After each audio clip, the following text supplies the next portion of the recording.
Today, I'm going to be showing you how quick and easy it is to deploy Bitwarden in your self-hosted environment using our unified Docker container.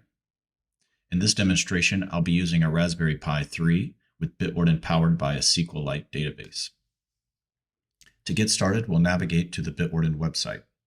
We'll go to the Help Center and reference the documentation for deploying the unified Docker container. Here we can read about all the options for how to get set up and get running quickly and easily.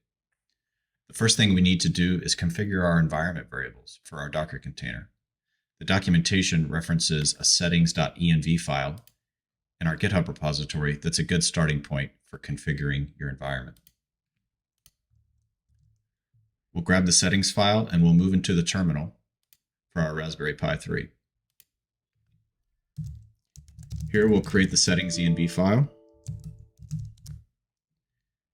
and paste the reference template that we got from the GitHub repository. We'll move to the top and start specifying the required settings. Here we'll need to specify the domain name. In my case, it's going to be pi3.local, which is where my Raspberry Pi is running on my local network. We'll move down and configure the database. As I mentioned, in this particular case, we'll be using a SQLite database, so I'll specify the provider as SQLite. And because we're using SQLite, we don't need to provide these other database settings. So we'll go ahead and comment those out. We'll move down and then specify our installation ID and our key. I'll go ahead and put my key in now. Next, we'll move down into these optional settings. Most of these you won't need to modify, but you can read about them in our documentation.